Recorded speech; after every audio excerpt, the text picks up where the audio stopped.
Hello from Rocket Lab's Mission Control Centre, where we are bringing you a live look at the Electron rocket ready on the pad at Rocket Lab Launch Complex 1 in Mahia, New Zealand. The Love at First Insight mission, arranged for BlackSky through launch services provider Spaceflight, was Electron's 22nd liftoff from Rocket Lab Launch Complex 1 on New Zealand's Mahia Peninsula.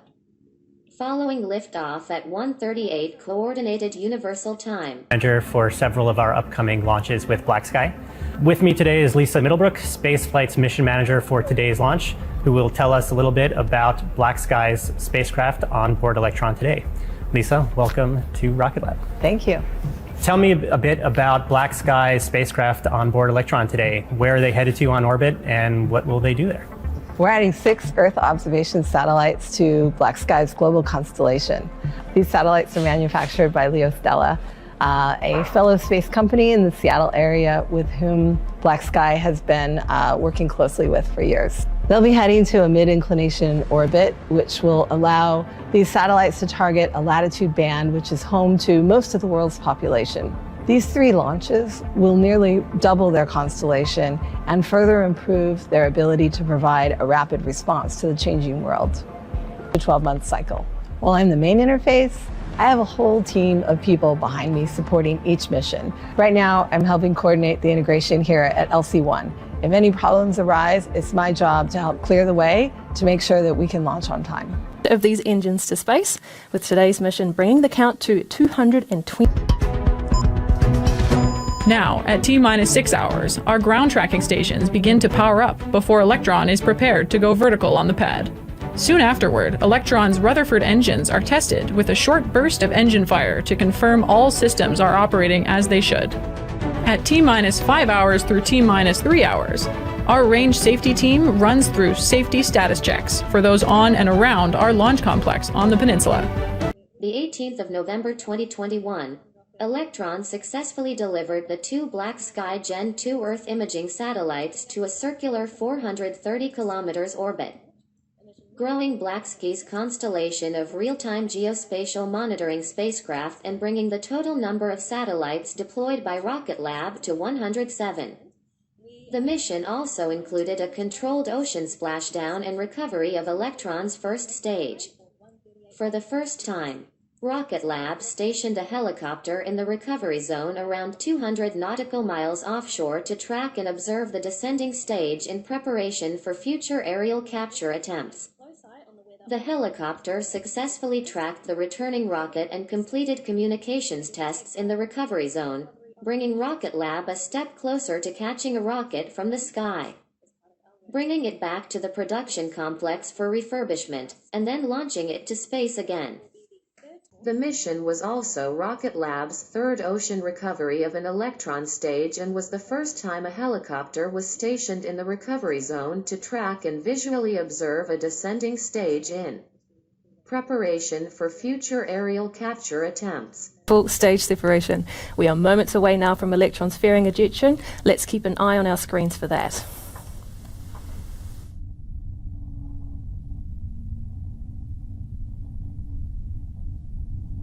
Fairing separation confirmed. Electron's fairing has successfully separated as we get ready to deploy the 2 BlackSky satellites to their low Earth orbit within the hour. In about 1 minute or so, Electron's first stage will reach apogee. Now when the first and second stages separated, Electron's booster is still traveling at such a speed that it continues moving upward before gravity begins to take over. So once Electron's first stage reaches apogee, or its highest point, the only place for it to go next is back down. We should hear that call soon from Mission Control.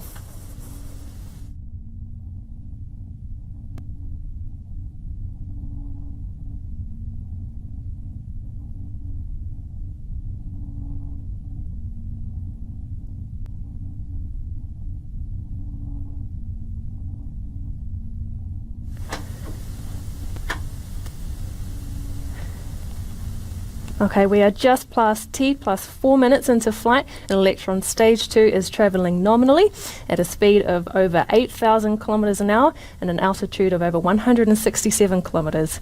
In less than a minute, Electron's first stage should reach apogee with orientation of the stage underway as planned.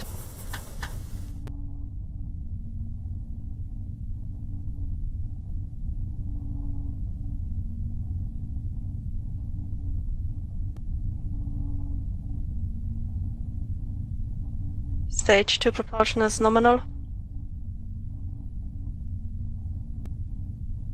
Stage 1 apogee. And with apogee confirmed, Electron's first stage is officially on its earthward trajectory. The next milestone in our recovery operations will be the deployment of the first chute on Electron's booster. We'll stick with the camera views on the rocket for as long as we can, but a reminder, we do expect them to cut out at some point on that return. Meanwhile, Electron's second stage engine is burning bright and beautiful on the way to orbit. The vehicle is currently at speeds of more than 10,000 kilometers per hour and an altitude of more than 200 kilometers.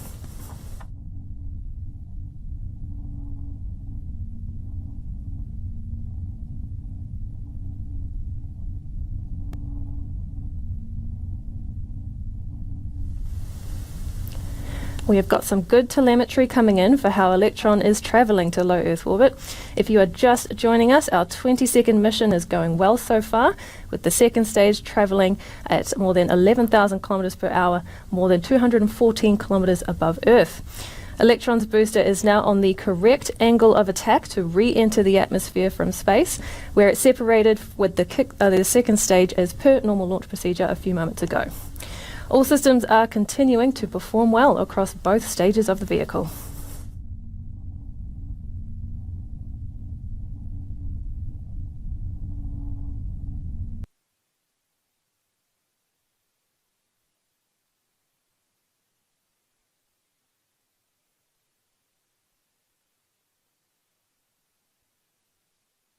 And seeker confirmed.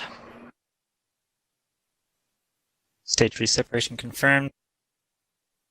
Nominal transfer orbit received.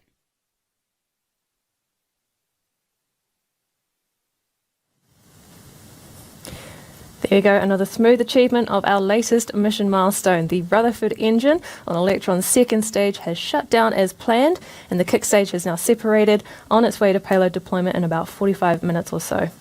Meanwhile, we are getting some views from the helicopter of Electron coming back to Earth. Hopefully we'll see that soon under a parachute. Our helicopter's role here is to maintain a visual connection for as long as it can, to record data of the first stage that will help refine our operations for future Electron aerial capture attempts.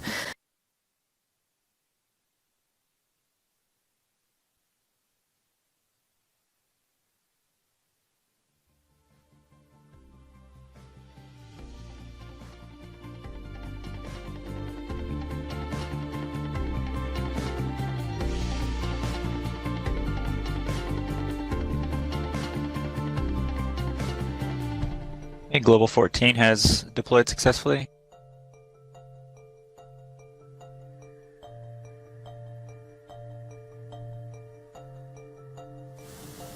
We have heard confirmation from Mission Control that the first BlackSky satellite has been deployed from the upper stage. That satellite will drift away for a few moments before we eject the top hat adapter, ready to deploy our second satellite.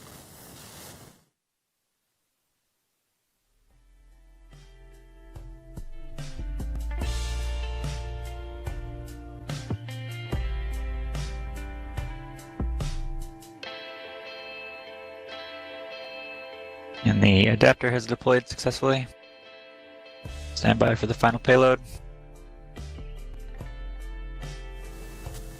There we go, the top hat has been ejected, clearing the way for the final deployment on this mission of the second BlackSky payload. That should take place in around 30 seconds or so let's wait for the call from our operators.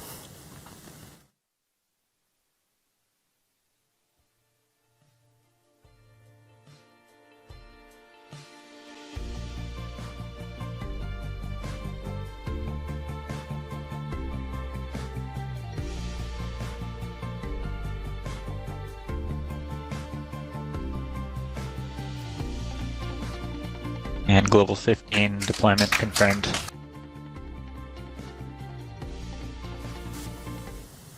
There's some great news there that the second BlackSky satellite has successfully deployed by Electron on this Love at First InSight mission. So with both satellites successfully deployed, that completes tonight's 22nd Electron mission and officially brings the count of satellites deployed by Rocket Lab to 107. Thank you and congratulations to our customers BlackSky and Spaceflight for yet another successful mission. We are already looking forward to our next launch with you in a few weeks' time. A huge thank you to you at home for sticking with us through this live stream as well. We're going to end the broadcast here, but keep an eye on Rocket Lab's Facebook, Twitter and Instagram pages for updates on how we fared with Electron's recovery and of course all things Rocket Lab.